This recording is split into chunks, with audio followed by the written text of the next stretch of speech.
Our model railway is created from scratch until we have our dream railroad system in just a few episodes. I turned the whole system 180 degrees so you can see it from the other side in this episode. In the last episode, we took care of some electronic features together with an M84 decoder. That's a switch decoder that can be used to turn lights on and off. Using this, we have installed this chicken run over here. When I turn it on, the chicken will start running around like crazy and start to peck for grains. We also installed a woman that is taking selfies over there. And she is taking the selfies every time the ICE passes her. We did that using a circuit track which recognizes when a train drives over it. And in that moment, the woman will take a selfie. And when the train disappears in the tunnel, she will stop taking selfies. We installed that in the last episode, since we still had enough room to lay out wires. But now, the next task is the mountain. We will start to model a little bit. I also built the next house, the butcher's shop. It will be standing about here. I placed it provisionally on these paint buckets. And I used this honeycomb boards by Bush, which I like very much. They come with these base plates. They can easily be attached to the boards. I also used these base plates for another purpose as well. I used them for the dimming here on the side. I built a frame with it. I cut this out using a crafting knife. After that, I glued these honeycomb boards base plates to the bottom. Well, not glued, but pinned. And they are easy to separate again. So if I don't like it, I can take it apart again. I pinned these base plates in a way that I only have this half board. This half board fits perfectly. And they can be torn apart easily by hand. I could use that now to fix further boards in a 90 degrees angle, or if I want to attach another board. Here at the side, for example. That way you can give the whole system more stability. I saw complete railroad systems that were built out of this material. These honeycomb boards. You can do that. They are very stable. Only disadvantage is the carton and moisture do not go well together.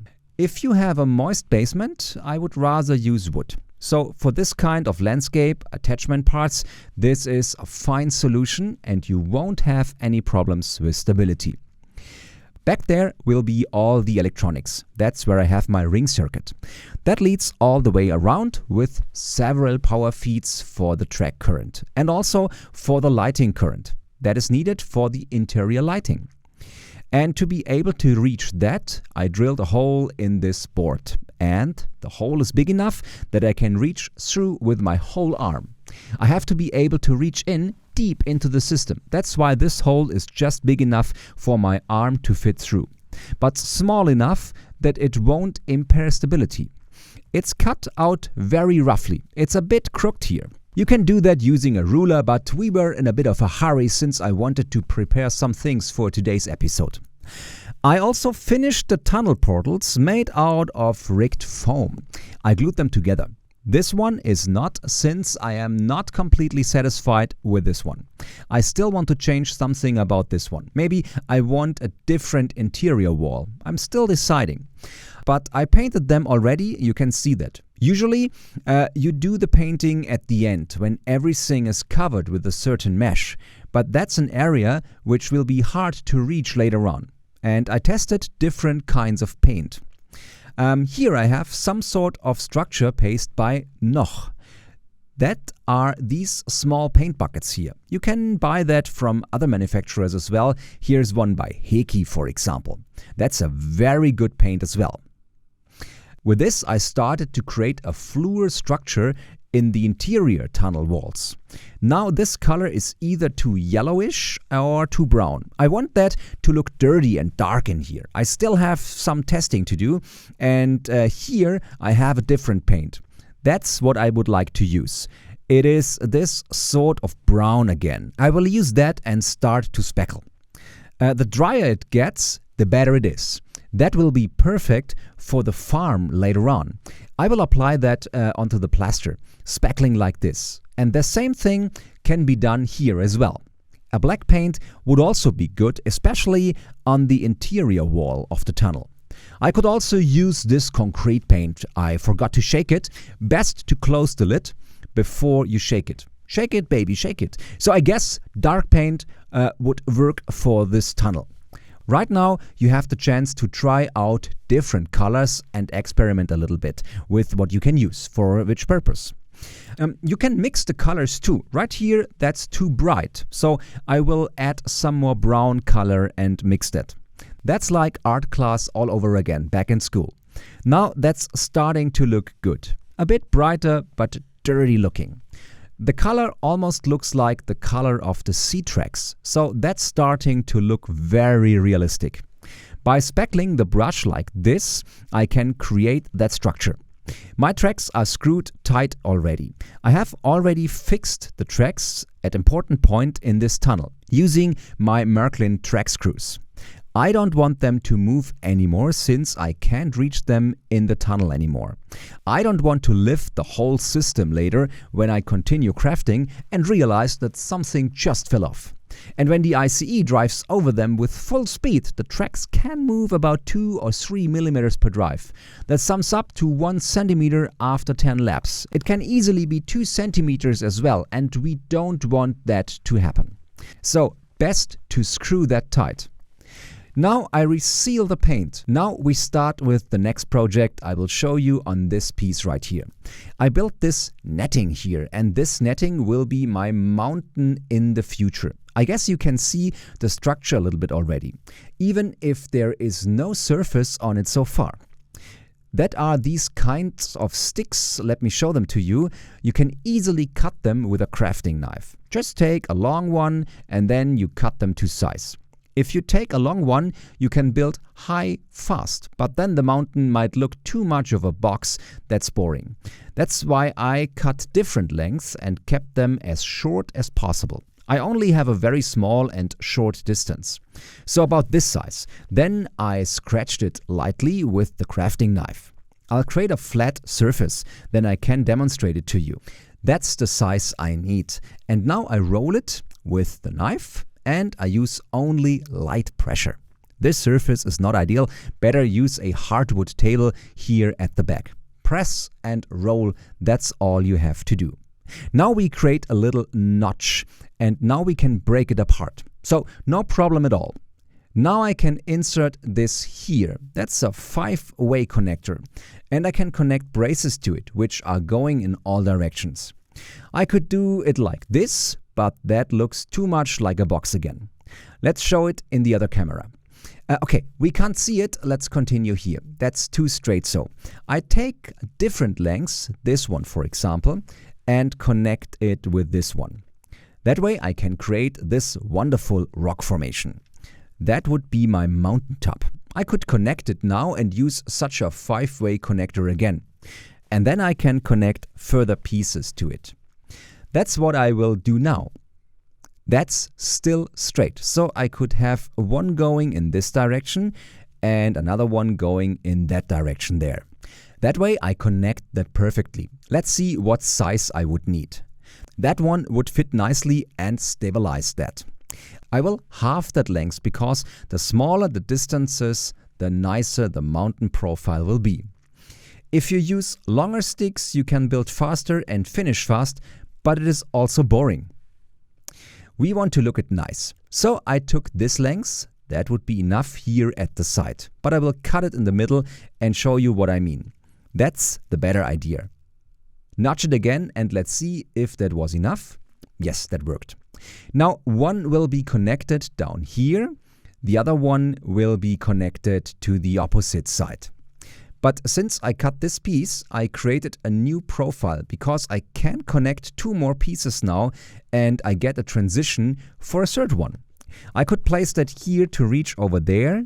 That's diagonally, but that doesn't really make sense because I said the more parts, the better. I would shorten that here. We will finish this now so that you see how this is done. And then you can do it yourself at home. Everything you need to rebuild the things we talked about can be found in the links under this video. Just click them on and then you can look around the manufacturer's homepages or at the Märklin shop. You can find everything you need there. I'm looking for more connectors. Let me check if I have more.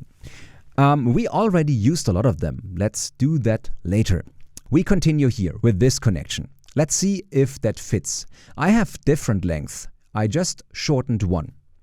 That's a part that's a lot of fun. Creating that mountain in your head or on a piece of paper is nothing compared to actually working with these materials. For when the mountain is created, that's the art. You can look forward to this part when you start creating this scaffold. Alright, we can fix this one here. Let's see if that works. Looking good, looks stable. Later on, we will cover this with landscaping crap. Then you can attach it very nicely. I will continue that on my own since there is more that I still want to show you. I have this bucket of glue here that's actually used to glue grass, but I can use this glue on my interior tunnel walls.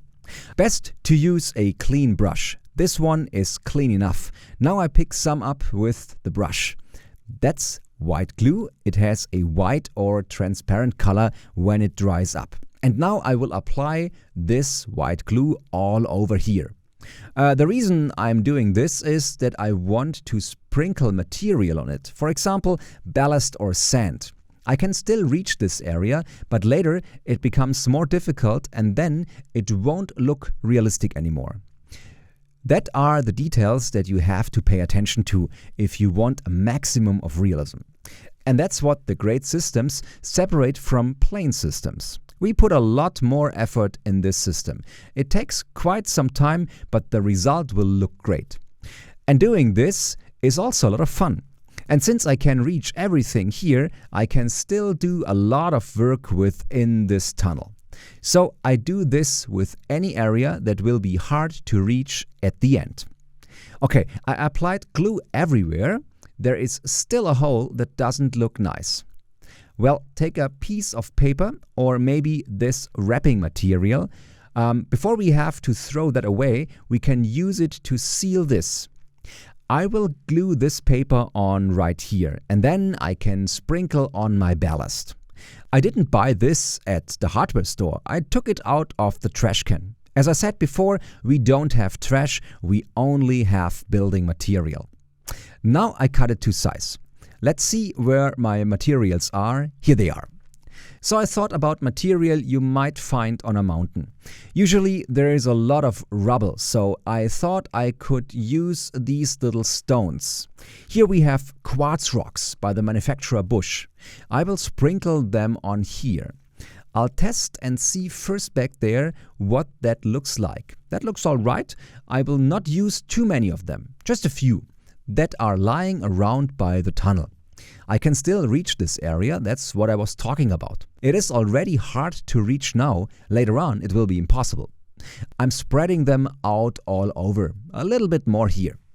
I can use a spoon to spread them later. It is very important that you don't get any glue on the tracks, and of course that there are no rocks on the tracks.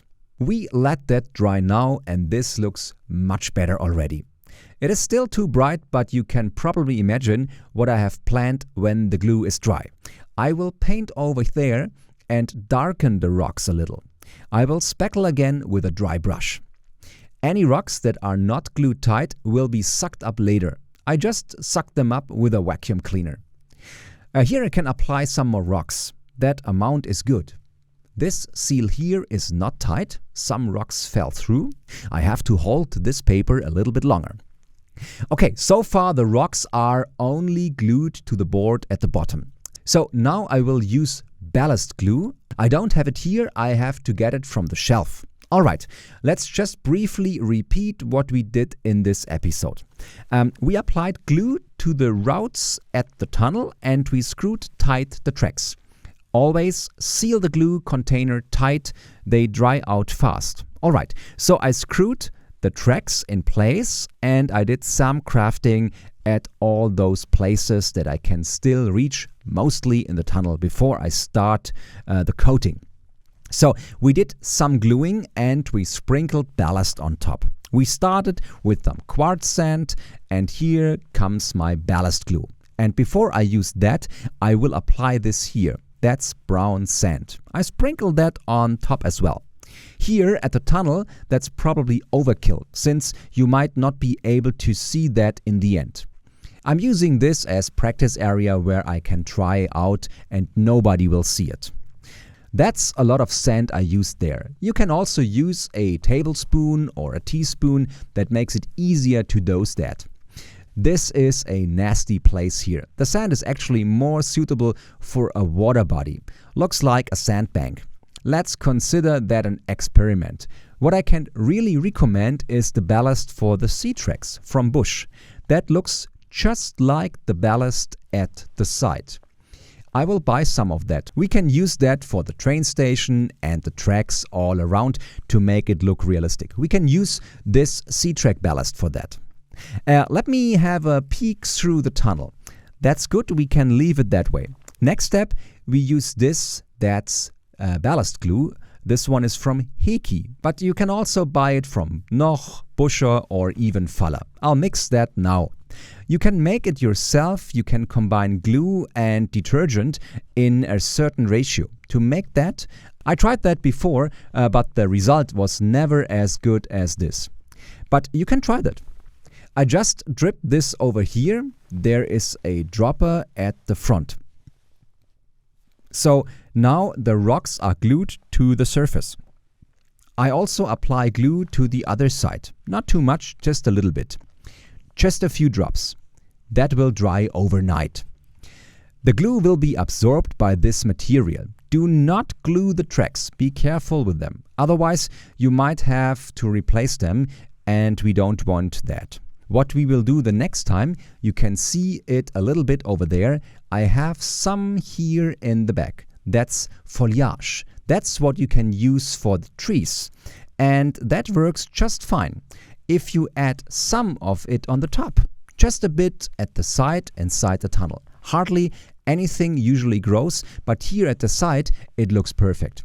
You can do that at the end. Let me show you on the other side. You can attach that here on the top, like that. We will do that later. This piece of grass will be glued here. That's a way to landscape. And that's also very fun. It takes some time, but that's the fine art of modeling if you want to do that realistically.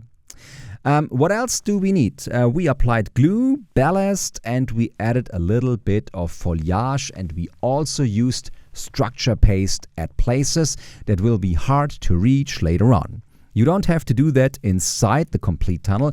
Just look inside and model the interior walls. What I did so far is not perfect, but that's the way to go. Next step we did was building this netting. And I have to do this over the whole system. Something like this will be built over here as well. You cannot see that behind the train station, but there is a little bit there already. At the front of this station area, I covered the netting with landscaping crap. That's this kind of material.